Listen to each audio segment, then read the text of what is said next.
नमस्कार, चिंतन institute of education में आपका स्वागत है। आज मैं आप लोगों के लिए अनुपात और समानुपात पर आधारित कुछ प्रश्नों को लेकर के आया हूँ। पिछले दो वीडियो में हम लोगों ने अनुपात और समानुपात क्या है इसके बारे में देखा था। आज मैं प्रश्नों को लगवाऊंगा। तो आइए चलिए देखते हैं। मैं यहाँ पर आप लोगों के लिए 4 प्रश्न लेकर के आया हूँ। पहला प्रश्न देखें क्या है। कह रहा है कि एक विद्यालय में 200 बच्चे पढ़ते हैं, इसमें से 80 बीमार हो गए, तो स्वस्थ और बीमार बच्चों की संख्या का अनुपात ज्ञात कीजिए। यहाँ देखें कुल बच्चों की संख्या 200 है और इसमें से 80 बीमार हो जाते हैं। तो अब पूछा जा रहा है कि जो स्वस्थ बच्चे हैं उनका और जो बीमार हो गए हैं उनका क्या अनुपात है। तो सबसे पहले हम यहाँ पर स्वस्थ बच्चों की संख्या निकालेंगे। अब देख रहे हैं टोटल 200, इसमें से 80 बीमार हो गए, तो स्वस्थ बच्चों की संख्या कितनी हो जाएगी 200 माइनस 80। तो जो हमारे स्वस्थ बच्चे हैं वह कितने हैं, स्वस्थ बच्चों की संख्या हो जाएगी 200 माइनस 80 बराबर 120। 120 बच्चे स्वस्थ हैं। हमको यहाँ पर अनुपात निकालना है स्वस्थ और बीमार का। स्वस्थ हो गए 120 और बीमार हैं 80, इन्हीं का हम अनुपात निकालेंगे। तो देखें अनुपात क्या हो जाएगा हमारा। स्वस्थ बच्चों का सबसे पहले संख्या लिखेंगे और फिर ये अनुपात का चिन्ह लगाएंगे और ये 80। अब हम इसको सरल कर लेंगे। तो सरल करने के लिए आप भिन्न में बदल करके इसको सरल कर सकते हैं। तो भिन्न में जब हम बदलेंगे तो ये हो जाएगा 120/80। और देखिए इसको हम सरल कर देते हैं, 0 से 0 कर जाएगा, ये आ जाएगा 12/8। इसको हम अभी और सरल कर सकते हैं। देखिए काटते हैं हम, 4 से काटिए 3 बार ये गया और ये 2 बार, तो ये हो जाएगा 3/2। तो इसका आंसर आ जाएगा 3:2। यही आपका इस प्रश्न का उत्तर है। ठीक है, 3:2। तो ये जो प्रश्न पूछा गया है कि 200 में से 80 बच्चे बीमार हो जाते हैं, तो स्वस्थ और बीमार बच्चों की संख्या का अनुपात क्या है। तो स्वस्थ और बीमार बच्चों की संख्या का अनुपात है 3:2। ये इसका उत्तर हो जाएगा। अब इसी में आपसे आप देखें यहाँ पर जैसे ये प्रश्न पूछा गया स्वस्थ और बीमार का, वैसे ही आपसे कुल बच्चों और बीमार बच्चों का अनुपात भी पूछा जा सकता था, या कुल बच्चों की संख्या और स्वस्थ बच्चों की संख्या का भी पूछा जा सकता था। ठीक है, तो इस प्रकार से कई प्रकार से इस पर बनेंगे। तो आप चाहे जैसे भी प्रश्न पूछा जाए आप इस प्रकार से लगा देंगे। ठीक है, अब मैं दूसरे प्रश्न पर आता हूं। देखें दूसरा प्रश्न क्या कह रहा है। एक महिला अपनी 2 बेटियों कमला और शीला में ₹3600 को 15:12 में बांटती है, तो कमला और शीला को कितने कितने रुपए मिलेंगे। अब इस प्रश्न को हम कैसे लगाएंगे। तो सबसे पहले हमें क्या करना होगा। देखिए यहाँ पर यह जो 3600 रुपए है इसको हमें कमला और शीला में 15 और 12 के अनुपात में बांटना है। ठीक है, तो अब हम करेंगे क्या। सबसे पहले हम यह जो अनुपात है इस अनुपात का आनुपातिक योग ज्ञात करेंगे। आइए चलिए ज्ञात करते हैं। यह आनुपातिक योग ज्ञात करने से हमें क्या पता चलेगा। हमें यह पता चलेगा कि कमला और शीला इन दोनों का इस धन में क्या हिस्सा है, कौन सा भाग है। और वह जो भाग ज्ञात होगा उस भाग में जब हम 3600 से मल्टीप्लाई कर देंगे, गुणा कर देंगे, तो उनको कितना कितना मिलेगा यह हमें पता चल जाएगा। तो देखें सबसे पहले हम आनुपातिक योग निकालते हैं। आइए इस प्रश्न के लिए, ये हमारा जो दूसरा प्रश्न है इसका उत्तर देखें। सबसे पहले हम आनुपातिक योग निकाल रहे हैं। ये हो जाएगा आपका 15 + 12 बराबर 27। क्या पता चल रहा है। यदि टोटल धन हमारा 27 होता तो 27 में से 15 किसको मिलता, कमला को, और इस 27 में से 12 किसको मिलता, शीला को। ठीक है, तो कमला का भाग क्या हुआ, कमला का भाग हो जाएगा 15/27, 27 में से 15। तो देखें यहां पर लिख लेते हैं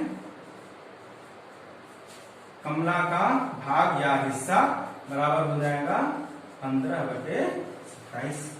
ठीक है, ठीक ऐसे ही शीला का भाग उसको भी लिख लेते हैं। शीला का भाग क्या हो जाएगा, देखें भाई शीला का भाग क्या है 12 है, 27 में से 12 यानी कि 12/27। 27 हो जाएगा 12/27, जो टोटल धन है इसमें से इतना हिस्सा। अब देखिए इसको बांटना है हमको, 3600 रुपए को बांटना है, तो हम क्या करेंगे, इस 3600 को इनके भाग से मल्टीप्लाई कर देंगे, गुना कर देंगे। यहाँ हम ये गुना कर देते हैं 3600, यहाँ भी गुना कर देंगे 3600। अब हम यह गुना भाग कर लेंगे तो कमला और शीला को कितना कितना मिलेगा वह हमें पता चल जाएगा।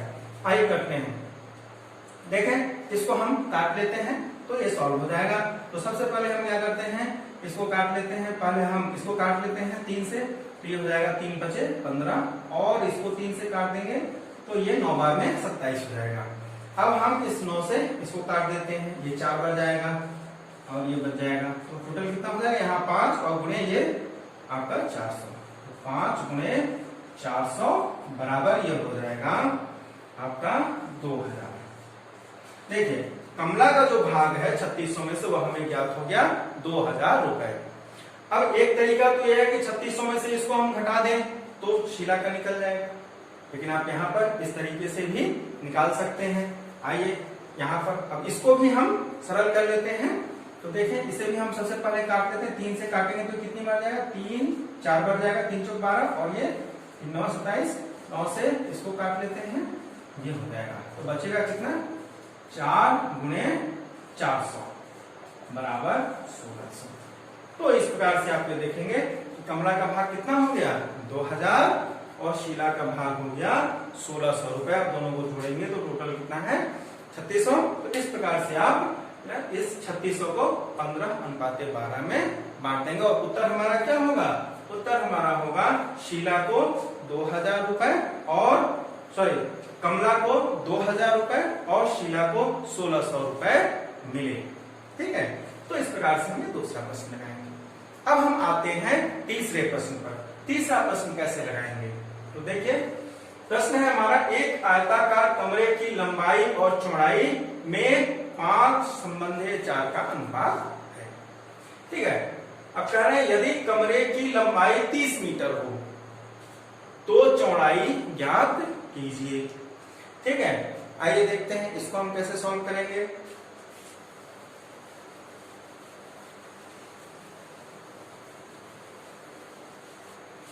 देखिए इस प्रश्न को हल करने के लिए हमारे पास 2 तरीके हैं। एक तो हम इसको समानुपात विधि से कर सकते हैं। समानुपात में क्या होता है कि 2 अनुपात समान अनुपात में होते हैं। तो आप यहाँ देखें हमें क्या निकालना है, चौड़ाई ज्ञात करनी है। लंबाई क्या है हमारे पास, देखें इस प्रश्न में लंबाई दी हुई है कितना 30 मीटर, लंबाई 30 मीटर दी हुई है। चौड़ाई हमें नहीं पता है, चौड़ाई हमको ज्ञात करना है, तो मान लेते हैं चौड़ाई कितनी है, वह x मीटर है। चौड़ाई कितना है, x मीटर है। हम इसको देख लेते हैं। फिर अब देखें अनुपात, यहां पर लंबाई और चौड़ाई का अनुपात दिया हुआ है कितना 5:4। हम लिख लेते हैं अनुपात क्या है, लंबाई और चौड़ाई का अनुपात है हमारा 5:4। ठीक है, अब देखें यदि हम लंबाई ये हमारा 30 मीटर है और ये x मीटर है, अगर हम ये देखें कि यह एक हमारा यहाँ पर ये अनुपात हो जाएगा और दूसरा ये हो जाएगा। ठीक है, इसको आप क्या लिख सकते हैं, लंबाई 30 मीटर है और चौड़ाई x मीटर है, तो इसको हम अनुपातिक रूप में 30:x लिख सकते हैं। 30 लंबाई और x चौड़ाई। यहाँ पर देखिए लंबाई चौड़ाई का अनुपात 5:4 है। तो एक ही आयताकार जो चित्र है, जो कमरा है, उस आयताकार कमरे की एक ही लंबाई का यह अनुपात है और ये उसकी लंबाइयां हैं, तो दोनों ही अनुपात क्या होंगे, एक समान अनुपात में होंगे। आइए अब इसको आप कैसे लिख सकते हैं, यहाँ पर आप लिखेंगे 5:4। अब दोनों समान है तो समानुपात का हम चिन्ह लगाएंगे और इधर 30:x। ठीक है, इस प्रकार से हो जाएगा। अब आपको मालूम है पिछले वीडियो में मैंने आपको बताया कि ये जो बीच वाले 2 पद होते हैं मध्यम पद, इन दोनों का गुणनफल ये बाहर वाले दोनों ही बाह्य पदों के गुणनफल के बराबर होता है। अगर हम इन दोनों का गुणा कर दें तो इन दोनों के गुणनफल के बराबर होगा। तो इससे हम क्या करेंगे, x का मान निकाल लेंगे। आइए देखते हैं, अब इन दोनों का गुणा करते हैं तो ये कितना हो जाएगा, ये हो जाएगा हमारा 120 और बराबर 5 गुणे x यानी कि 5x, ये हो जाएगा। ठीक है, अब हम इस x का मान निकालेंगे। x का मान निकालने के लिए इसको हम यहाँ पर अकेला छोड़ेंगे। ये इन दोनों के बीच क्या हो रहा है, 5 और x के बीच गुणा हो रहा है, 5 इधर आएगा तो भाग हो जाएगा। तो x का मान क्या निकलेगा, x बराबर 120 बटे 5 बराबर क्या आ जाएगा 24 मीटर। तो इस प्रकार से आप समानुपात विधि का प्रयोग करते हुए इस प्रश्न में चौड़ाई का मान ज्ञात कर लेंगे। ठीक है, देखें मैं फिर से बता देता हूँ, लंबाई 30 मीटर है, चौड़ाई को हमने x मान लिया तो यह 30:x हो गया। ठीक है, दूसरा अनुपात यहाँ पर हमारा दिया हुआ है प्रश्न में, देखें लंबाई और चौड़ाई का अनुपात दिया हुआ है, लंबाई और चौड़ाई का अनुपात 5:4 है। तो ये अनुपात और यह अनुपात दोनों क्या होगा, समान होगा। देखिए लंबाई चौड़ाई, यहाँ पर लंबाई और चौड़ाई दोनों को हम इस प्रकार से समानुपात के रूप में लिखेंगे और यह हमारा मान निकल जाएगा। एक तो ये तरीका है। इसी प्रश्न को करने के लिए दूसरा तरीका क्या है, लंबाई दी हुई है, लंबाई का अनुपात यहाँ पर क्या है 5 है। हम क्या करेंगे, इस लंबाई का जो मान है इसको इसके अनुपात से भाग दे देते हैं। देखिए क्या आएगा, 30 को अगर हम 5 से भाग देंगे तो 6 बन जाएगा, और यह जो 6 आया है इसको चौड़ाई के अनुपात में हम गुणा कर देंगे तो चौड़ाई जो है वो हमें पता चल जाएगा। तो देखिए यहाँ पर अनुपात कितना है, ये 4 है, इसमें हम इस 6 में 4 का गुणा कर देंगे तो 6 चौक 24 मीटर चौड़ाई हमारा ज्ञात हो जाएगा। तो एक तो विधि यह है, दूसरा यह है, दोनों में से जो भी आपको आसान लगे आप उसके द्वारा इसका मान ज्ञात कर सकते हैं। अब मैं आता हूँ अंतिम प्रश्न पर। देखें अंतिम प्रश्न क्या है, एक विद्यालय के लड़के और लड़कियों ने कुल 1500 पौधे लगाए।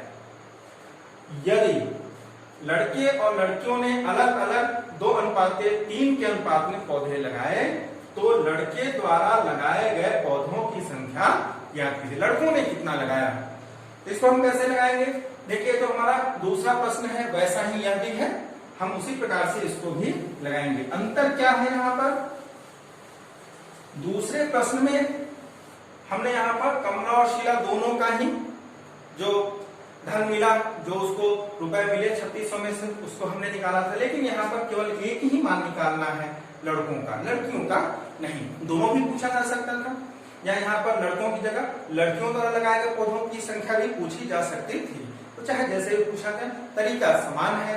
आप देखें कैसे लगाते हैं।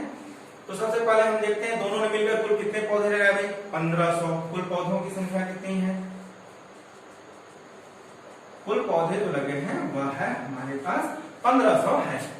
अब कह रहे हैं कि जो लड़के और लड़कियां हैं उनके अनुपात कितना है, 2 और 3 का अनुपात है। तो हम इस अनुपात का आनुपातिक योग निकालेंगे। तो आनुपातिक योग क्या हो जाएगा, 2:3, इसको हम जोड़ देंगे, ये कितना हो जाएगा, टोटल 5 आ जाएगा। इसका मतलब क्या है, यदि 5 पौधे लगाए गए तो 2 पौधे लड़कों ने लगाया और 3 पौधा लड़कियों ने लगाया। हमसे पूछा गया है लड़कों द्वारा लगाए गए पौधों के, हम क्यों उन्हीं का लगाते हैं। आइए देखते हैं, लड़कों द्वारा लगाए गए पौधे बराबर क्या हो जाएगा, कौन सा हिस्सा है यहाँ पर देखिए, टोटल 5 में से 2 लगाया है, यानी कि 2/5वां भाग। अब इस 2/5वें भाग का गुणा हम किससे कर देंगे, कुल पौधों की संख्या से, गुणे 1500।